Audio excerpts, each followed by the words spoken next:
Good morning, students. I am your social studies teacher, Deepika ma'am. Summer vacation के बाद social study की आज हमारी फर्स्ट क्लास है और आज की क्लास में सबसे पहले हम एक बार डिस्कस करते हैं हमारा सिलेबस।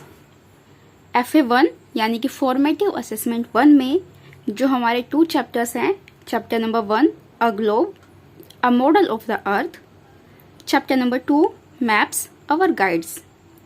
ये दोनों ही चैप्टर हमारे FA1 के लिए इम्पोर्टेंट है और SA1 यानी समेटिव असेसमेंट 1 के लिए नेक्स्ट जो हमारे 3 चैप्टर्स है वो है और उनको हम आगे डिस्कस करेंगे। तो पहले हमें फोकस करना है हमारे फर्स्ट 2 चैप्टर्स पर। हमारा first chapter a globe a model of the earth. Globe जो है वो पृथ्वी का एक मॉडल यानी कि एक प्रतिरूप है। ये चैप्टर हम काफ़ी पढ़ चुके हैं अपनी प्रीवियस क्लासेस में। समर वेकेशन से पहले हमने काफ़ी क्लासेस सोशल स्टडी की जिसमें हमने इस चैप्टर को बहुत डिटेल से समझा, वर्ड बाय वर्ड एक एक चीज़ को डिस्कस किया। तो हम आज की क्लास में थोड़ा सा जल्दी से इसको रिवाइज कर लेते हैं।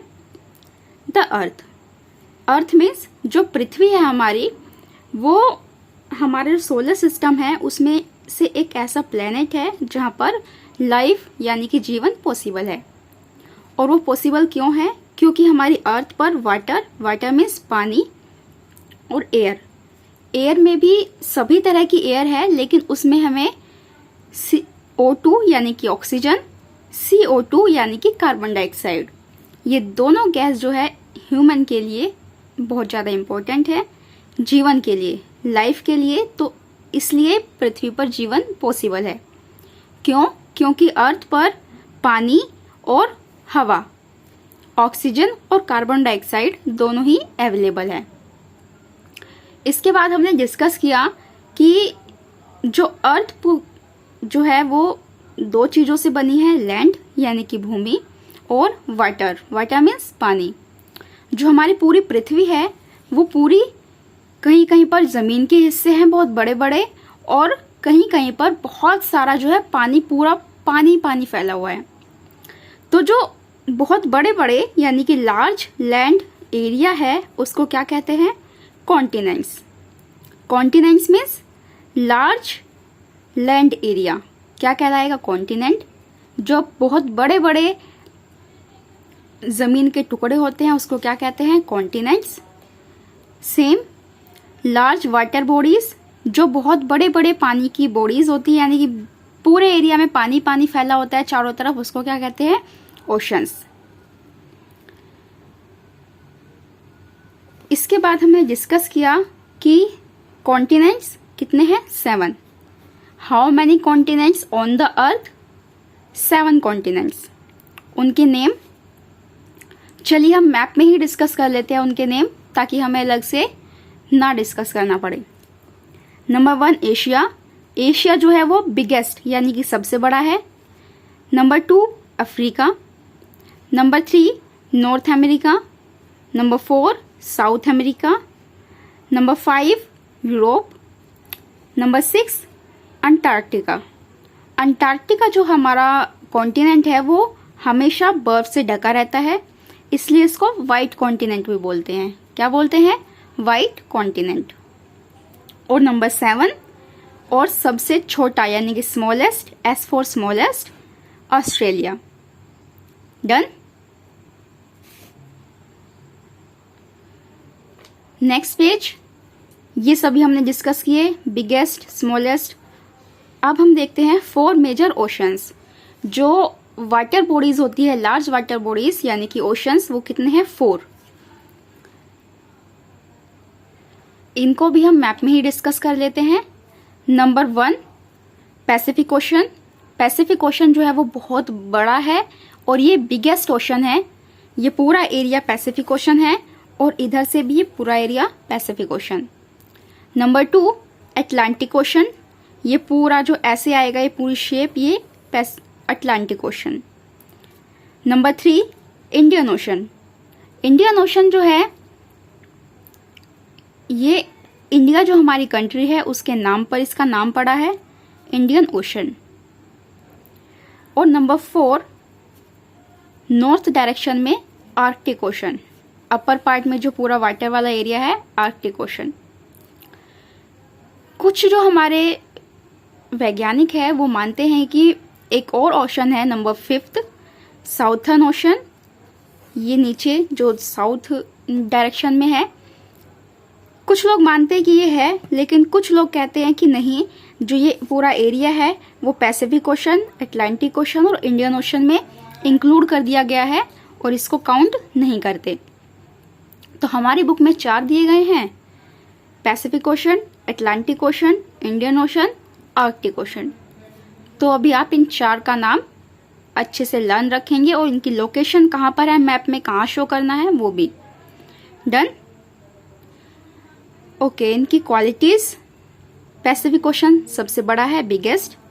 अटलांटिक ओशन ये जो है बहुत ज़्यादा बिजी रहता है, यानी कि वाटर में जो जहाज जाते हैं, शिप, पानी के जहाज, सबसे ज़्यादा इसमें आना जाना लगा होता है, तो ये सबसे ज़्यादा बिजीएस्ट है।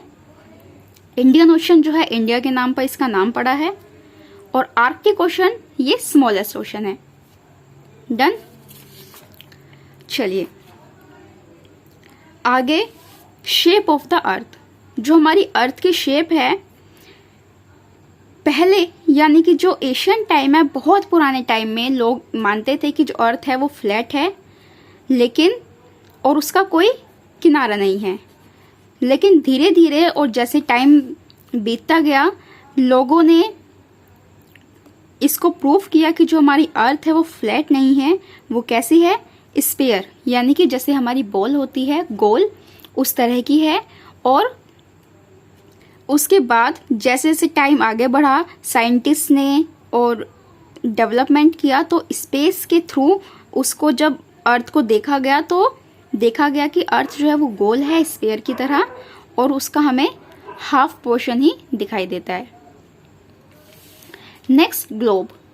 ग्लोब क्या होता है? ग्लोब जो है वो एक, जैसे हमारी अर्थ है सेम टू सेम वैसे ही एक छोटा सा मॉडल बनाया जाता है, यानी कि मिनिएचर, उसको क्या कहते हैं, ग्लोब।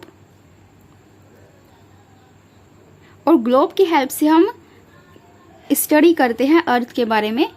ये हमें हेल्प करता है अर्थ को स्टडी करने में। ये पिक्चर जो आप देख रहे हैं ग्लोब है। मैंने आपको ग्लोब ड्रॉ करने के लिए भी दिया था।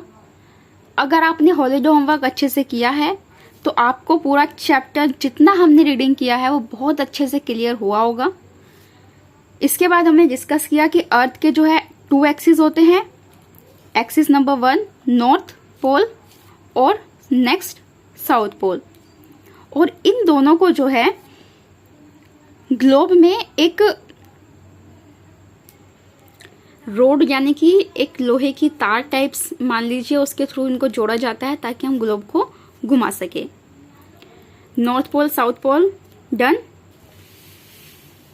जो ग्लोब है वो हमें क्या क्या प्रेजेंट करता है? रिप्रेजेंट फिजिकल फीचर, अर्थ पर कहाँ पर रिवर, माउंटेन, ओशन, कॉन्टिनेंट्स, इन सब के बारे में हमें बताता है। अर्थ का करेक्ट शेप, यानी कि अर्थ की शेप कैसी है, साइज, और किस जगह की लोकेशन कहाँ है उसकी भी एग्जैक्ट हमें जानकारी देता है। नेक्स्ट पॉइंट है कि जो ग्लोब है उस पर हम एक लिमिटेड एरिया को ही देख सकते हैं, उसकी स्टडी कर सकते हैं।